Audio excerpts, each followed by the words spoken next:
সমালোচনা যেন পিছু ছাড়ছে না ভারতের প্রধানমন্ত্রী নরেন্দ্র মোদীর। কদিন আগে শুল্ক ইস্যুতে মার্কিন প্রেসিডেন্ট ট্রাম্পের কাছে হয়েছেন নাস্তানাবুদ। এর জের কাটাতে না কাটাতে শিক্ষাগত যোগ্যতা নিয়ে নতুন বিতর্কের মুখে পড়েছেন তিনি। আর এ বিতর্কে ঘি ঢেলেছে দিল্লি হাইকোর্টের একটি রায়। রায়ে বলা হয়, প্রধানমন্ত্রীর স্নাতকের ডিগ্রি প্রকাশ করতে বাধ্য নয় বিশ্ববিদ্যালয় কর্তৃপক্ষ। আদালতের এমন রায় মোদির শিক্ষাগত যোগ্যতা নিয়ে সন্দেহ বাড়িয়ে তুলেছে আরও। সমালোচকদের প্রশ্ন, নির্বাচনী হলফনামায় দেখানো মোদির শিক্ষাগত যোগ্যতা সঠিক তো?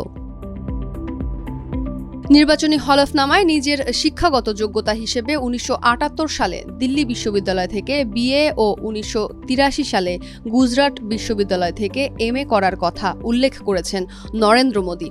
আর পড়াশোনার সাবজেক্ট হিসেবে উল্লেখ করেন এন্টায়ার পলিটিক্যাল সায়েন্স। এখানেই বেঁধেছে বিপত্তি, কেননা দিল্লি বিশ্ববিদ্যালয়ে এন্টায়ার পলিটিক্যাল সায়েন্স নামে কোনো সাবজেক্টই নেই। প্রধানমন্ত্রী হওয়ার পর যে ডিগ্রির ছবি প্রকাশ করেছেন মোদী, তা নিয়েও আছে সংশয়, কেননা সেই ডিগ্রির লেখা ছিল ছাপানো, অথচ তখনকার সময়ে প্রচলন ছিল হাতে লেখা ডিগ্রির। এছাড়া ডিগ্রিতে যে হরফ ব্যবহার হয়েছে সেটি এসেছে ১৯৯২ সালে, অথচ এর ১০ বছর আগেই এমএ ডিগ্রি অর্জন করেন নরেন্দ্র মোদী।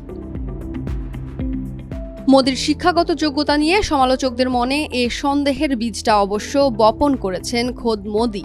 গুজরাটের মুখ্যমন্ত্রী থাকাকালীন টেলিভিশন সাক্ষাৎকারে জানিয়েছিলেন, অল্প বয়সে গৃহত্যাগী হওয়ায় পেরোতে পারেননি স্কুলের গণ্ডি। অথচ প্রধানমন্ত্রী হওয়ার পর জানা গেল দিল্লি ও গুজরাট বিশ্ববিদ্যালয় থেকে অর্জন করেছেন ডিগ্রি।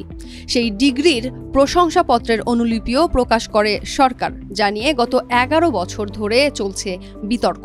প্রধানমন্ত্রীর ডিগ্রির তথ্য জানতে হয় মামলাও। ২৫ আগস্ট মোদির ডিগ্রি বিষয়ক মামলার রায় পড়ে শোনান দিল্লি হাইকোর্টের বিচারপতি শচীন দত্ত। জানান, ব্যক্তিগত তথ্যের আওতায় পড়ে কোনো ব্যক্তির শিক্ষাগত যোগ্যতার বিষয়টি। তাছাড়া জনপ্রতিনিধির দায়িত্ব পালনের ক্ষেত্রে শিক্ষাগত ডিগ্রি থাকাও বাধ্যতামূলক নয়। অবশ্য মোদির শিক্ষাগত যোগ্যতা নিয়ে সন্দেহ দূর করার চেষ্টা আগেও হয়েছে।